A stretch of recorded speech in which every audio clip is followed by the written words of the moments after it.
요즘에는 기업이든 사회든 교회든 변화되지 않으면 견뎌낼 수 없는 그런 세상에 우리가 살아가고 있습니다. 우리는 이런 말을 종종 합니다. 네가 변해야 돼.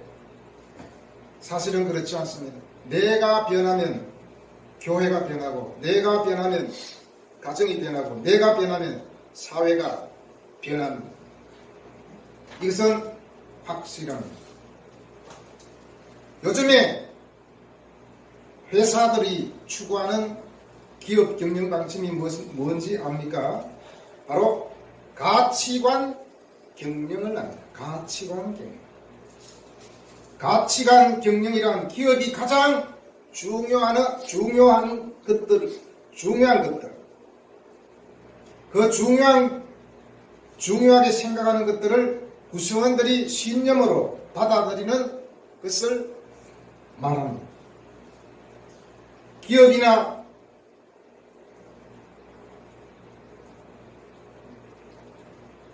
기업이 돈으로 실적만이 아니라 어떠한 신념을 가지고 있고 단지 돈을 잘 벌기 위해 경영하는 것이 아닌 신념을 구현하는 경영을 한다는 것은 상당히 멋진 모습입니다.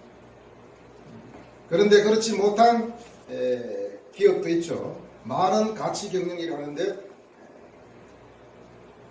불법을 저지른 데도 있습니다. 그렇다면 기업 경영의 가장 위대한 가치 중에 우리가 손꼽으라 한다면 무엇이 있겠습니까? 가장 위대한 기업 경영에 있어서 그 가치관은 바로 사람에게 있습니다. 사람이 배제되어 버린 기업은 얼마 가지 못합니다. 그래서 요즘에는 윤리 경영이라는 말도 씁니다. 얼마나 윤리가 없었으면 윤리 경영까지 들고 나갔겠습니다. 이것도 가치 경영의 하나가 아닌가 싶습니다. 이것처럼 우리 인생에도 가치관으로 말미암아 그 인생이 경영된다는 것입니다. 어떠한 가치관으로 우리의 인생을 경영하느냐, 거기에 따라서 성공과 실패가 판가름 난다는 것입니다. 여러분의 인생 가치관은 무엇입니까? 예수 믿는 사람이 여전히 가치관이 성경적 가치관이 아니라 세상적 가치관으로 일관되어져 있다면 우리는 결코 성공할 수 없습니다. 성공은 우리의 어떤 가치관을 갖고 있느냐에 달려 있습니다. 단지 돈을 버는 그것이 목적이 아니라 우리의 가치관을 실현하기 위해서 돈을 벌 때 돈이 벌려진다는 것입니다. 사마리아 여인과 예수님과의 대화를 연속해서 우리가 보고 있는데요. 드디어 사마리아 여인이 자기가 고집스럽게 붙잡고 있는 가치관이 변화되는 그러한 사건이 벌어지고 있습니다. 사마리아 여인이 가치관이 변화됨으로 말미암아 그에게 따라온 행동이 무엇이 있습니까? 가치관이 변화되면 반드시 행동도 변화된다는 것을 우리는 사마리아 여인을 통해서 볼 수가 있습니다. 28절에서 여자가 물동이를 버려두고 그렇습니다. 가치관이 변화됨으로 말미암아 사마리아 여인은 물동이를 버렸습니다. 던져버렸습니다. 사마리아 여인은 애지중지하는 물동이를 버려두고 급히 마을로 뛰기 시작합니다. 말씀에는 급히라는 단어가 없지만 상황이니만큼 천천히 걸어서 동네로 가지 않았을 것입니다. 천천히 간다면 이상하겠죠. 그녀의 원래 목적은 무엇입니까? 그녀의 원래 목적은 바로 물을 깃는 것이었습니다. 그런데 그 목적을 잊어버렸습니다. 그 목적을 잊어버린 채 물동이를 버렸습니다. 물동이를 버렸다는 것은 분명히 시급한 일이 있기 때문입니다.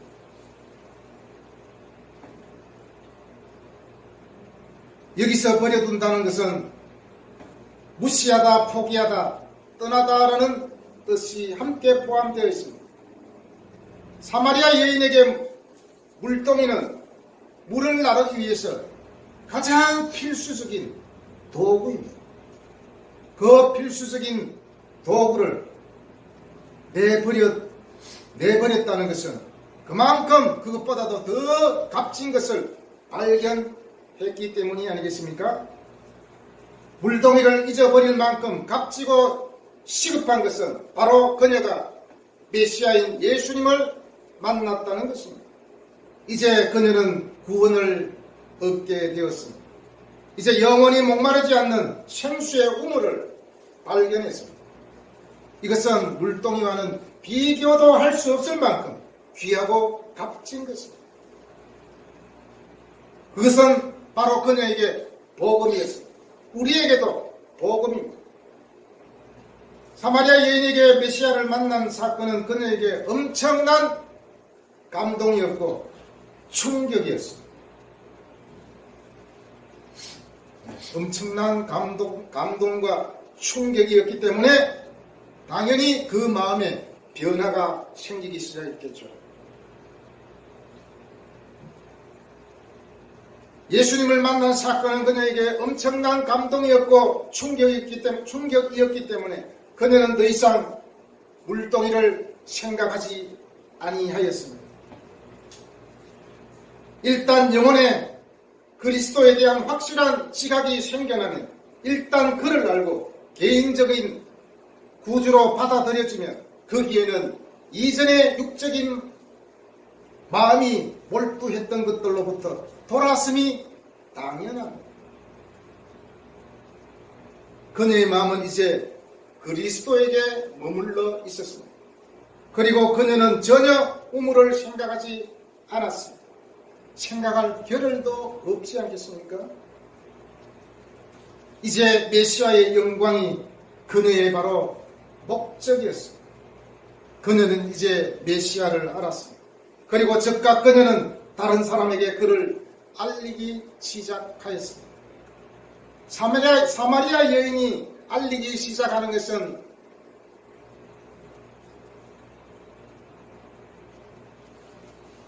어떤 가짜 뉴스를 알리고자 하는 것이 아니라 확실한 것을 알리고자 그는 급히 달리기 시작했습니다.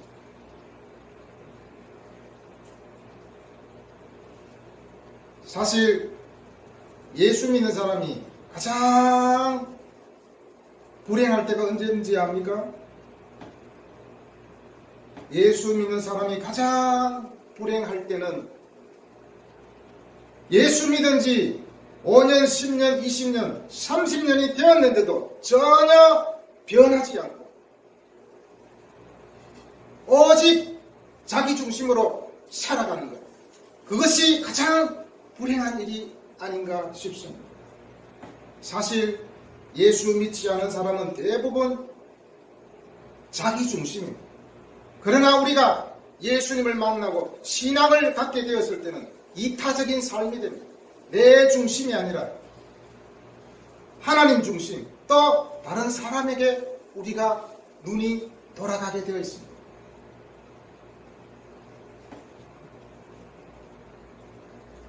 히브리서 6장 1절 2절에서 이렇게 말씀합니다. 그러므로 우리가 그리스도의 도의 초벌을 버리고 죽은 행실을 회개함과 하나님께 대한 신앙과 세례들과 안수와 죽은 자의 부활과 영원한 심판에 관한 교훈의 틀을 다시 닫지 말고 완전한 대로 나아갈지니라. 신앙생활을 한 지 오래되었는데도 불구하고 여전히 거듭남이 뭔지, 내가 정말 거듭났는지, 내가 회개했는지 전혀 알지 못합니다. 바로 그런 것을 버리라는 것입니다. 완전한 대로 나아갈지는, 완전하다는 것은 성숙하다는 것입니다. 성숙한 대로 나아가는 것입니다. 예전에도 말씀드렸지만 우리가 저 사람은 신령하다, 저 목사님은 신령하다, 저 성도는 참 신령하다 했을 때 산신령처럼 그런 신령한 것이 아니라 바로 신앙이 성숙했다는 것입니다. 그런 의미에서 우리는 신령한 신앙인이 되어야 됩니다. 성숙한 신앙인이 되어야 됩니다. 여전히 세상의 것들로 우리에게 가득 차 있다면 아무것도 얻지 못합니다.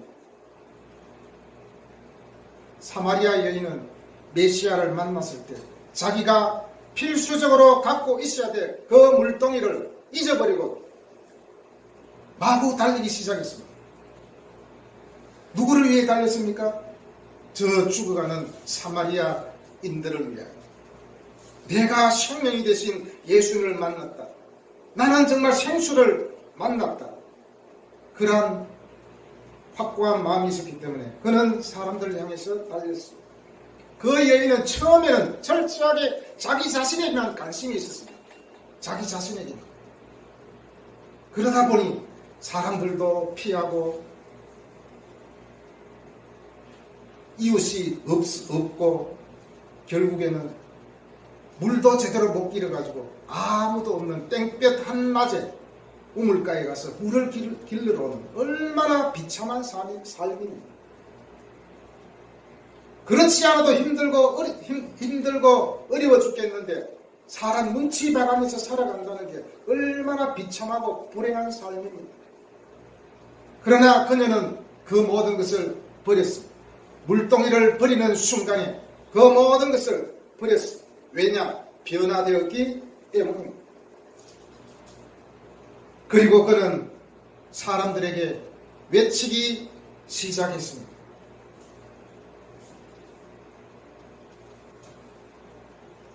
(28절) 여자가 물동이를 버려두고 동네로 들어가서 사람들에게 이르되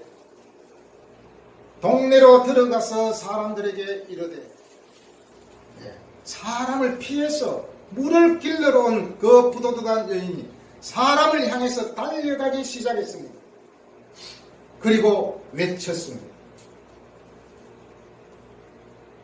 사마리아 여인은 자기의 동네로 돌아가서 동네 사람들에게 자기가 놀라운 사람을 만났다라고 외치고 있습니다. 그녀는 부도덕하고 부정한 여자로 평판이 좋지 않았습니다.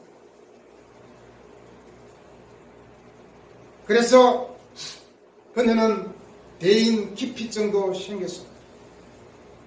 그런 것을 볼 때 동네에 들어가서 사람들에게 말했다는 것은 엄청난 변화입니다.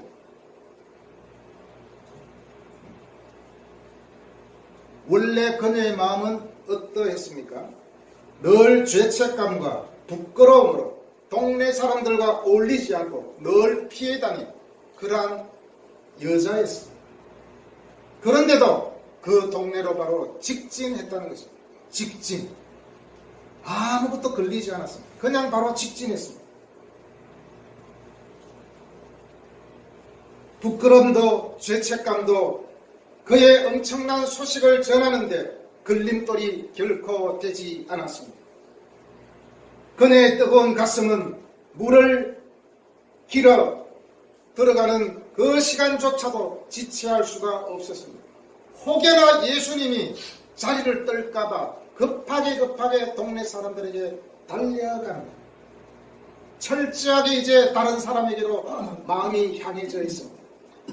성숙하고 신령한 성도는 나에게서 다른 사람들에게 관심을 가집니다. 다른 사람의 영혼을 향하여서 불쌍히 여기는 마음이 생깁니다. 이것이 변화된 성도가 아니겠습니까? 그럼에도 불구하고 여전히 내 중심으로 인생을 경영한다면 우리는 결코 성공할 수 없을 것입니다. 사마리아 여인처럼 영혼의 목마름을 해결한 사람은 육신의 필요와 발정 정도는 안중에도 없는 것입니다. 예수를 만나고 나면 어느 누구도 자신마저도 과거에 대하여는 집착하지 않습니다.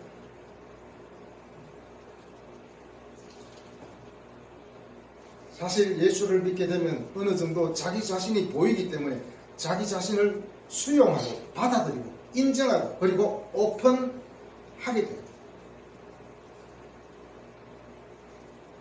어떤 책에 보니까 성숙한 사람이 자기의 약점을 잘 드러내고 오픈하고 인간관계를 그렇게 맺어간다는, 자기 중심적인 사람은 절대로 자기를 오픈하지 않습니다. 왜냐? 혹시 자기의 모습에 들통날까봐. 그러나 예수를 만나고 성숙한 성도는 과거에 집착하지 않고 오직 주님께 집착하고 이웃에게 우리의 마음을 열게 된다는 것입니다.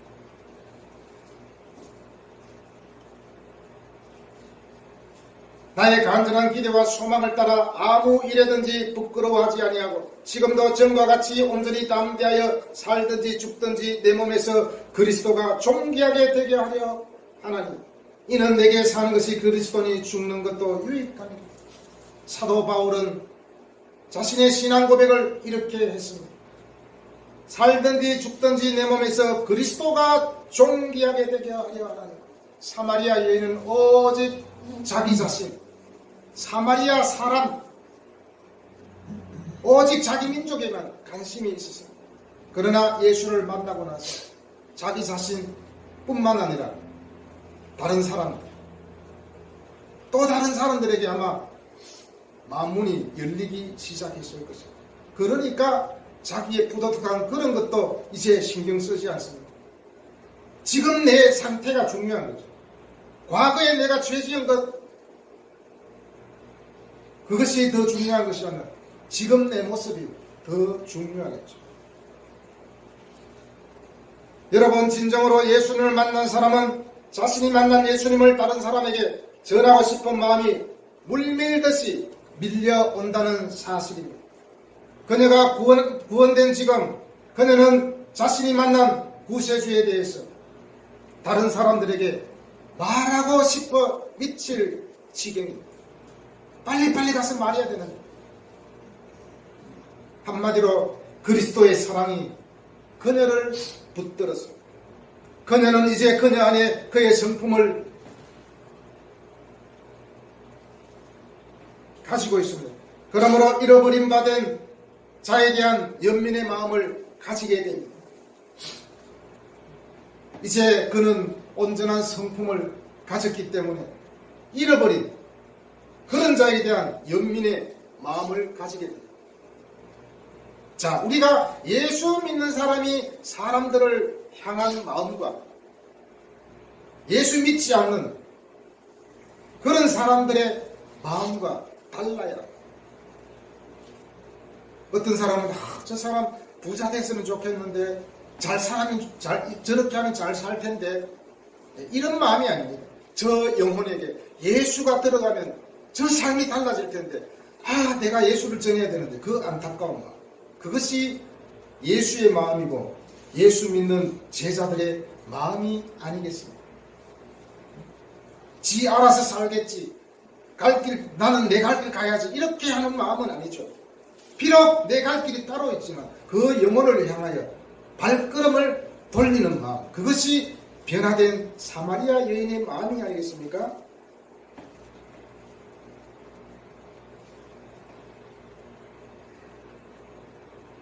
여러분은 마음의 복음 때문에, 예수 때문에 감격하고 벅차오른 적이 있습니까?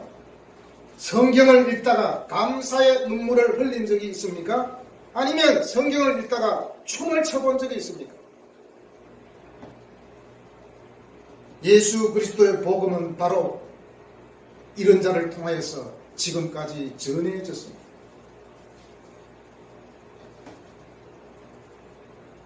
전에도 설교 가운데 말씀드렸지만 복음이 선포되어졌는데 복음을 듣고 반응이 없다면 아무런 일도 일어나지 않고 기적도 일어나지 않습니다. 우리는 반응해야 됩니다. 사람들과 대화 가운데 가장 기분 나쁠 때가 언제인지 압니까? 내가 말했는데 반응이 없을 때. 야, 반응 좀 해. 아니면 주임새라도 이렇게 알았어, 그래 이렇게 주임새라도 해야 되는데 그냥 니는 떠들어라, 나는 그냥 말할게. 우리는 반응해야 됩니다. 반응 없는 신앙은 죽은 신앙입니다. 반응이 없다는 것은 곧 행동하지 않는다는 것.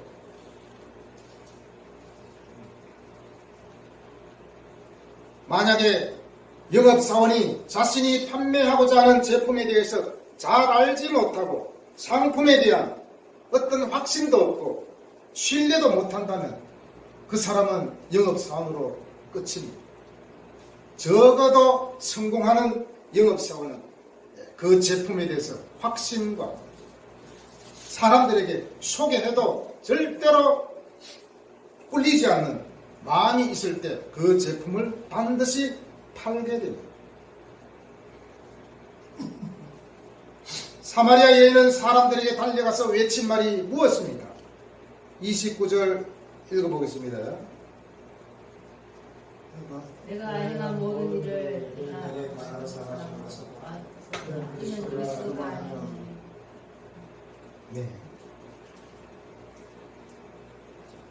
29절에 왔어 보라. 한글 성경에는 문장 중간이 있지만 원문에는 제일 앞에 나와 있습니다. 와 보라. 이 와 보라는 빌립이 나다나엘을 예수님께 인도할 때 사용했던 말입니다. 와 보라. 이 와 보라는 바로 왔어 네가 확인해봐라. 왔어 보아라. 틀림없을 것이다. 사마리아의 첫 전도자 사마리아 여인도 사마리아인들을 예수님께로 이끌기 위해 이 말을 사용합니다. 왔어 보라. 와 보라. 직접 너희들이 메시아가 맞는지 아닌지 확인해봐라. 내가 보기에는 분명한데 너희들도 봐봐라. 한마디로 혼자 확신한 것은 주관적이지만 다른 사람들도 같이 확신하고 메시아라는 것을 깨달았을 때 그것은 객관적 사실이 되지 않습니까? 그래서 다른 사람들에게 전할 수도 있습니다.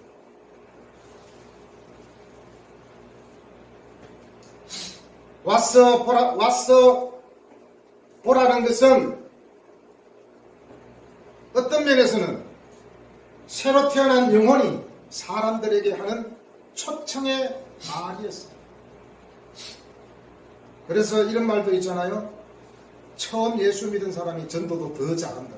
왜냐? 마음이 막 펄펄 끓거든. 사실 그게 지속적으로 나타나면 더 좋겠죠. 여인은 사실을 확인해보라는 의미로 이 말을 했겠지만 그 결과는 바로 하나님 나라의 초청이었습니다. 예수를 통해서 임한 하나님 나라였기에 우물가에 앉아 계신 예수님에게로 초청한 것은 곧 하나님 나라의 초청입니다. 그래서 이루실 수 없을 정도로 많은 마음들이 평안을 가져다 주는 그 말, 와 보라 내가 메시아를 만났다. 이 여인의 말은 그리스도를 위한 능동적인 종으로서의 그녀를 보여주는 것입니다. 지금까지는 굉장히 소심하고 수동적으로 움직였지만 이제는 능동적으로 움직이기 시작했습니다. 사실 예수 믿는 사람은 두 사람만 모이면 리더가 됩니다. 우리는 다 사실은 리더입니다. 리더는 뭡니까? 끌려가는 것이 아니라 끌고 가는 것입니다. 그런데 우리는 수동적으로 움직이고 남이 가는 대로 따라가고 이것은 절대로 아무것도 이룰 수 없습니다. 우리는 신앙이나 뭐든지 능동적으로 움직여야 합니다. 능동적일 때 열정이 생기고 적극적으로 무언가를 할 수 있겠죠. 그녀는 크게 교회가 부흥되는 것은 그 초청권을 부지런히 나누어 줄 때 가능한 것입니다. 현대에 와서 부흥이라는 개념이 너무 타락했습니다. 오직 부흥은 자기 교회만 부흥되면 된다고 생각합니다. 남의 교회는 문을 닫든지 말든지 그냥 내버려두고 내 교회만 부흥되면 된다는 것이죠. 그러나 우리는 전체가 부흥되어야 됩니다. 기독교가 부흥된 것은 수많은 순교자들이 목숨 걸고 예수를 증거하고 초청권을 부지런히 나누어 주었기 때문에 그렇지 않겠습니까? 우리나라 복음이 들어온 것도 그렇지 않습니까? 저 우리나라에 대한 그 연민과 여전히 옛날 사고방식에 사로잡혀 살아가는 조선을 생각할 때 그들은 얼마나 기가 막혔겠습니까? 마음이 너무 아팠습니다. 저 나라에 가서 내가 예수를 전하면 분명히 저 나라는 잘 될 거야 라는 그런 확신이 있었겠죠. 믿음의 확신이 있었기 때문에 많은 선교사들이 한국으로 들어왔습니다. 그 결과로 오늘날 우리가 있게 된 것이 아니겠습니까?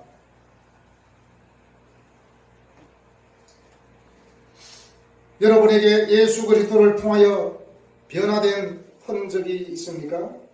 예수 때문에 한 번도 행복해보지 않는 사람이 어떻게 다른 사람에게 초청권을 나누어 줄 수 있겠습니까? 오직 초청권을 나누어 줄 수 있는 사람은 어떤 사람입니까? 내 영혼의 비참함을 발견하고 예수 그리스도를 만난 사람입니다.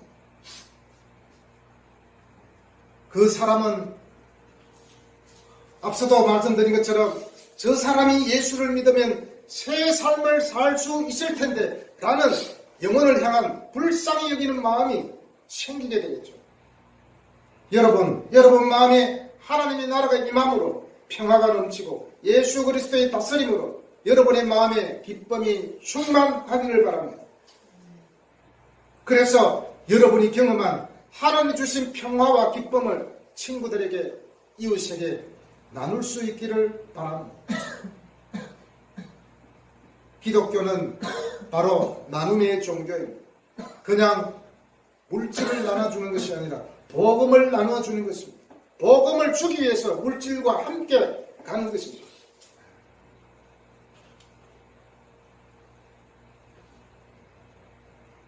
어떤 사람은 이런 말을 하죠.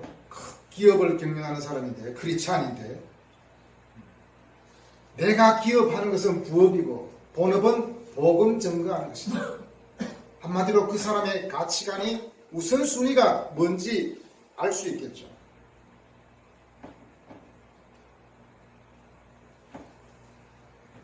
사마리아 여인이 확신을 가지고 와보라 그리스도를 만났다라고 외칠 때에 사람들의 반응은 어떠했습니까?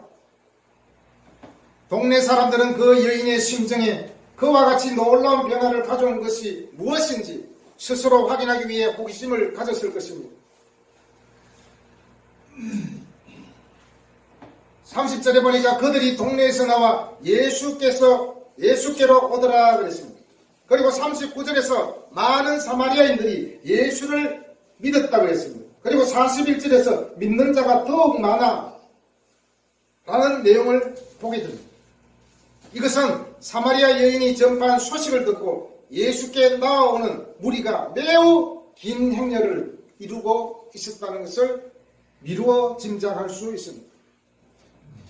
비록 사람들의 수요에 대해서 본절에 전혀 나와 있지 않으나 이 말들을 통해서 상당히 많은 사람이 예수께로 오고 있음을 알 수 있습니다. 자, 이와 같이 한 사람이 변함으로 수많은 사람이 예수를 믿게 되었습니다. 결국에는 그 사마리아 여인의 환경이 변화된 것이 하나도 없습니다. 그 여인의 환경이 변화된 것이 아니라 그 마음이 변화되었습니다. 이와 같이 한 사람이 변함으로 말미암아 수많은 사람들이 예수께로 돌아오게 되었다는 것입니다. 40절에 보니까 그들은 예수님을 믿었을 뿐만 아니라 그리스도께 와서 자기들과 함께 유하기를 청했다고 기록하고 있습니다.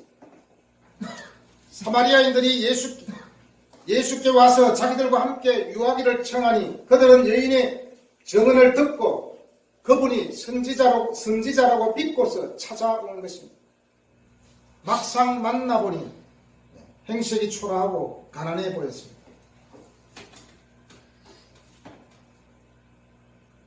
그러나 그러한 외모로 그분에 대한 존경과 기대가 줄어들지 않고 여전히 그들은 선지자로 믿었습니다. 이제는 사마리아인들은 사마리아 여자에게 간접적으로 들은 것이 아니고 직접적으로 이제 복음을 듣게 됩니다.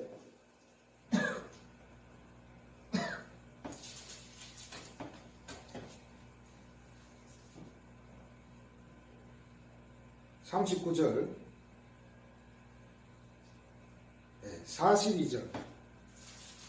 42절 우리 다시 한번 읽어보겠습니다. 시작. 그 여자에게 말하되 이제 우리가 믿는 것은 네 말로 인함이니라.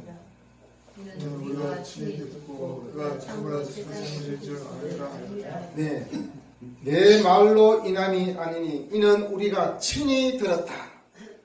친히 들어보니 그가 참으로 세상의 구주신 줄 우리가 알겠다라고 고백합니다. 그들은 이제 예수님에 대해서 직접 복음을 듣게 됩니다. 우리 자신이 직접 듣고 안다는 말은 마음으로부터 우러나오는 가장 솔직하고 순수한 고백이라 할 수 있습니다. 사람이 다른 사람에 의한 경험, 즉 간접 경험에 의존하기보다는 자신의 직접 경험에 더 큰 신뢰를 갖는 것은 당연합니다. 많은 사람들이, 유명한 사람들이, 또 예수 만나서 크게 된 사람들이 큰 교회 다니면서 간증을 많이 합니다. 연예인들이 간증을 많이 합니다. 여러분, 다른 사람의 간증을 듣고 내가 예수를 아는 것이 아니라 이제는 내가 스스로 간증자가 되어야 되지 않겠습니까? 남의 경험에 의존하기보다 나의 직접적인 경험, 그것이 더 우리의 신앙을 돈독하게 하지 않겠습니까? 예수님은 하나님께로부터 세상을 구원하기 위해 보냄을 받은 자입니다. 예수는 헬라의 혼합주의에 의해 신격화 된 메시아가 결코 아닙니다. 구약의 하나님과 동등한 신성을 지닌 메시아로서 이 세상에 오셨습니다. 그는 악하고 희망이 없는 상황에 놓인 사람들을 구원하고 그들을 사로잡고 있는 과거의 사슬을 부수고 현재의 살아갈 힘을 부여하며 미래를 용감하게 직면하게 됩니다. 예수를 만난 사람은 나의 실패, 나의 상처, 나의 과거, 나의 잘못된 것, 이것 때문에 현실을 피하고 미래를 피하고 회피한다면 우리는 아무것도 이룰 수 없습니다. 바로 우리는 우리의 현실과 직면해야 됩니다. 반드시 성공한 사람들 보면은 그 어려움과 직면하는 것을 보게 됩니다. 그러나 보통 사람들은 회피하는 경우가 많이 있습니다. 나는 이제 더 이상 두려워서 저 고난과 직면하기 싫어. 회피해버립니다. 그러면 아무것도 이룰 수 없습니다. 우리 예수 믿는 사람은 언제나 직면해야 됩니다. 용감하게 우리의 미래와 부딪힐 때 거기에서 우리가 승부를 걸 수 있으면 뭔가를 이룰 수 있겠죠. 우리의 믿음 생활도 똑같습니다. 그런 면에서 우리 예수 믿는 사람은 죽는 그 순간까지 믿음의 열정을 결코 잃어버리지 말아야 됩니다.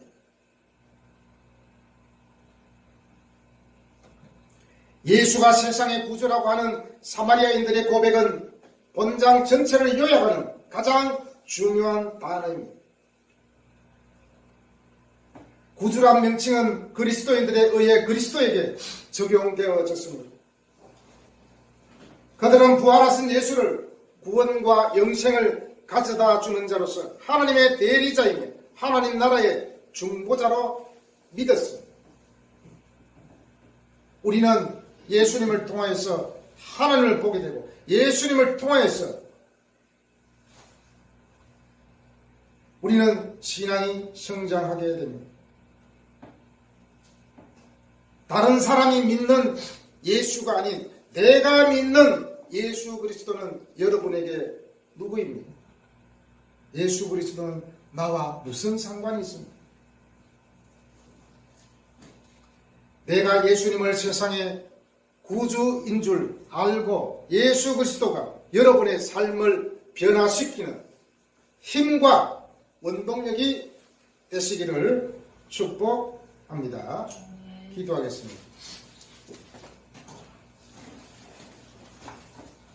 우리 하나님 아버지, 우리는 사마리아 여인처럼 나의 실패와 나의 과거와 나의 상처를 회피하고 절대로 나의 현실과 직면하지 못했습니다. 그래서 자존심 상하고 여러 가지로 부끄러운 삶을 살아갈 때가 많았습니다. 아버지 하나님, 다시 한 번 더 우리에게 용기와 힘을 주셔서 나의 모든 어려움과 미래와 직면하여 믿음으로 이겨낼 수 있도록 주님 도와 주시옵소서. 분명히 사마리아 여인처럼 우리들도 변화될 수 있습니다. 그 확신을 가지고 하나님, 나의 비참함을 통해서 예수 그리스도를 온전히 모시게 하시고, 그래서 나의 문제, 나의 어려움, 거기에 집착하지 말고 직면하며, 그래서 나아가서 다른 사람에게로 우리의 마음이 열리게 하시고 내 눈이 다른 사람에게로, 이웃에게로, 세상으로 향할 수 있도록 주님 도와 주시옵소서. 더 이상 내 문제 때문에 힘들어하고 괴로워할 것이 아니라 저주가는 영혼들을 향한 내 간절한 마음, 아픈 마음, 불쌍히 여기는 마음, 그런 마음을 우리에게 주시옵소서. 이것이 예수 그리스도의 마음이고 이것이 변화된 사마리아 여인의 마음이 아니겠습니까? 우리에게도 그런 마음을 허락하여 주시옵소서. 그래서 우리 삶이 부흥되고 우리 삶이 회복됨으로 말미암아 교회가 살고 이웃이 살고 세상이 변화되는 역사가 있게 하여 주시옵소서. 믿고 감사드리며 우리 주 예수님의 이름으로 기도드리옵나이다. 아멘.